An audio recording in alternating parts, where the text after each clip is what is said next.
All right. Taking a break from responsibility to come hang out with you guys for a minute. And I got a loaner today. I was asked to, I offered to sharpen this knife for a coworker, and I thought it'd be a cool moment to talk about this thing and check it out for a little bit and share it with you guys too. So, like, I thought it was a pretty cool knife. So what are we looking at here? Size wise, we're looking at 1, 2, 3, 4, like 4 3/4 of an inch wide and about 3/4 of an inch thick. For a size comparison, we have a SOG Flash 2, which lengthwise is about the same. But depth-wise, this knife, I mean, if you're looking for something that doesn't take a whole lot of pocket space, this is about it. It is a little on the chunky side, thickness-wise. Again, we're coming in about maybe half an inch there, and which is about the same as the SOG Flash 2. But then I was staring at this thing, and I think he paid around like $50 for this thing, and I was like, that's a pretty good deal. You get titanium scales, frame lock, kind of like a basic bent bar pocket clip. It runs on bearings. I was like, the centering is really nice on it. It does have a little bit of wear because this dude does actually, this is his EDC, his everyday carry. And then we have a nice little Warncliffe blade here. As you see, not a lot of wear. We got a little bit on the tip here, but it's not bad.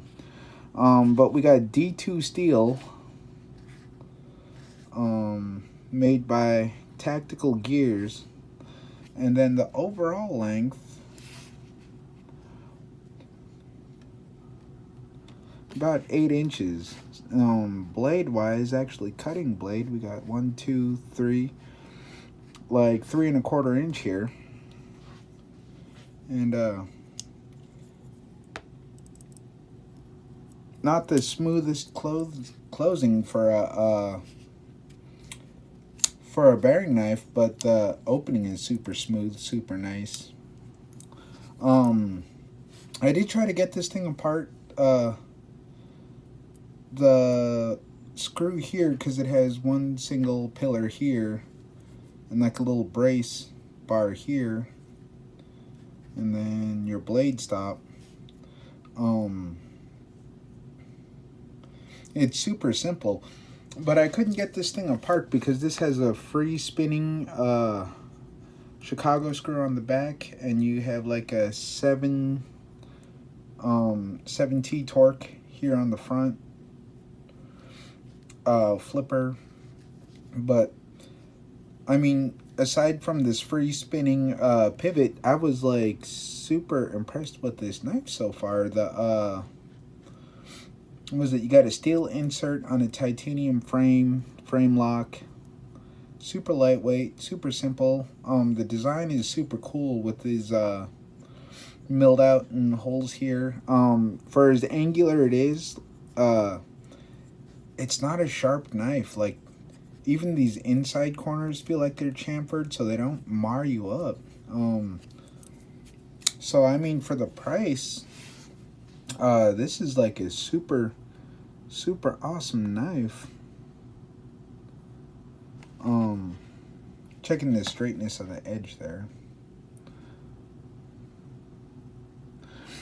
I did touch up this blade a little bit so far. Didn't put a whole lot into it just yet.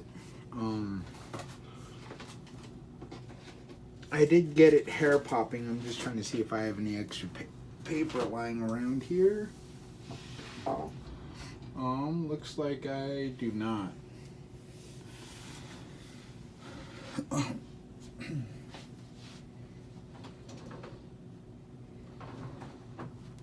But I do love these Warncliffe style blades.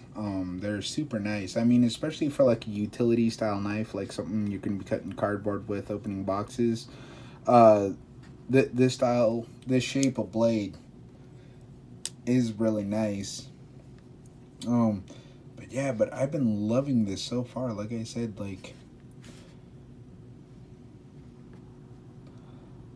yeah, the centering is great. Um, the detent's a little soft. Um, I did oil the bearings a little bit, just because I couldn't get it apart to like actually clean it. But I mean, it is smooth. It's not like completely drop closed, but it does get there. But yeah, like I said, I've been like super impressed with this knife. Just handling it for as much as I have, and I was like, this isn't bad. And like these style knives, like these Chinese micro companies, aren't bad. Like I remember years ago, I got a Tucson Tonto, and again, I was like super impressed with this. This one's also in D2, by Tucson. This was like one of the first ones that they did years ago. And I mean, almost same material. So you have titanium scales, D2 blade. This one you have two pillars and the pivot, and then the pillars on this one go through these sleeves, and then you lock down on there, blade stop, and then again just a simple bent bar pocket clip. Steel insert on a titanium frame lock.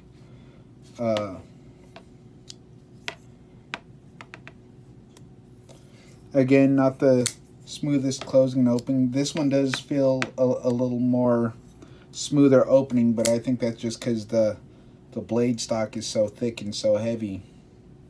So you have like the relief cut in the back and then the Tonto style edge, but this blade is a chunky blade, like at the widest part there. This one I don't think Tucson makes anymore, but there's a million micro companies like out of China on Amazon that make an exact replica of this knife.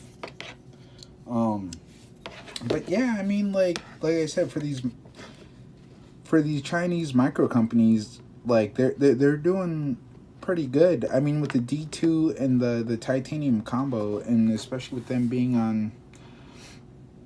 on bearings, and then like the little extras you're getting out of here, like I said, like the steel lock insert on the titanium bar, the bearings. I love how minimal these knives are made. Like I said, with a single or double pillar with the locking nut. But with this one, you can see it's hatched here and here. So that's because this one also has a free spinning pivot, but this one they at least gave you an easier way to get these apart. But yeah, so I'm saying, like, if you want a nice, if retaining value doesn't interest you that much, or if you're not really into that, but you just want a really nice looking EDC that you can kind of carry as a beater and just like not worry as much about, but you want something a little nicer,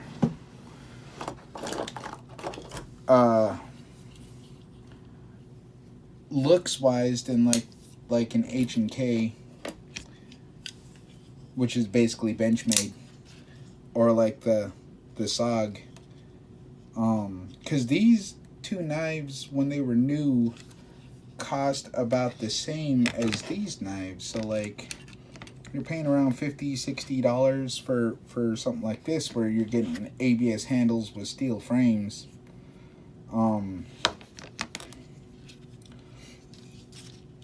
And here you're just getting phosphor bronze bushings, and then on this one you're getting plastic bushings, but this one is assisted.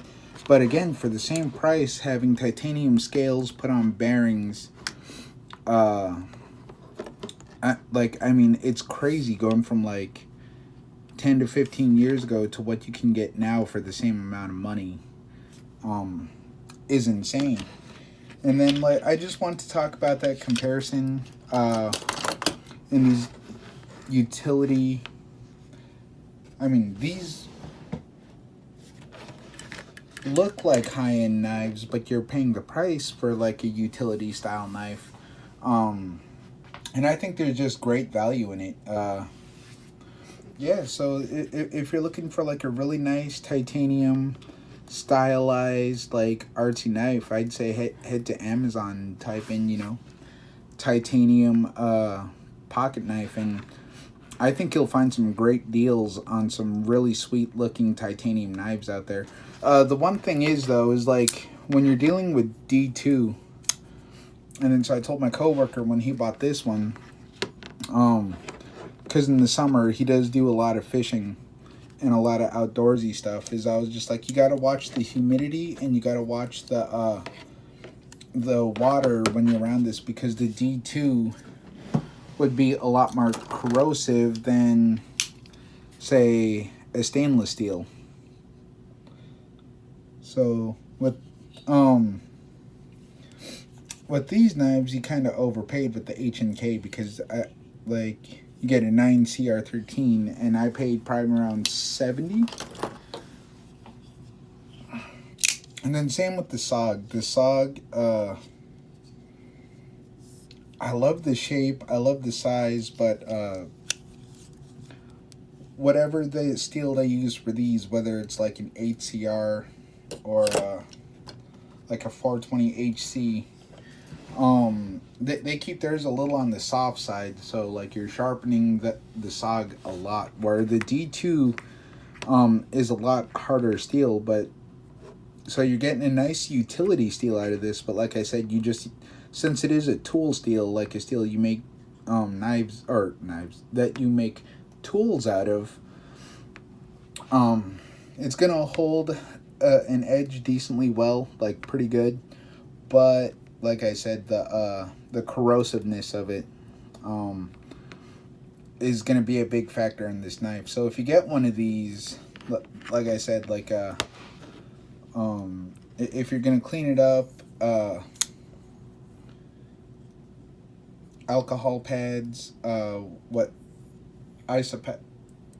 rubbing alcohol would be good for this. I know a lot of people don't like it, but I use lighter fluid to get all the gunk off of mine.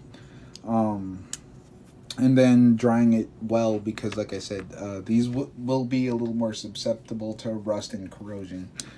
But aside from that, I am loving like these budget micro company like Chinese knives. They seem like they're doing good work out there. But yeah, like I said, I just wanted to take a moment and talk about these knives, especially this one while I had it, and share it with you if you saw this company tactialgeas on Amazon and you were wondering about it.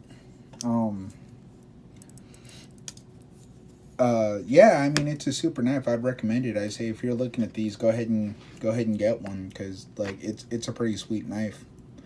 But yeah, so I guess that's today's video. And I guess we'll talk to you guys next week. Hope you're doing good. Hope all is well. I hope you're out there doing the thing, getting the job done, all that good stuff. All right, man. Well, I guess I'll talk to you guys later. Thanks for stopping by.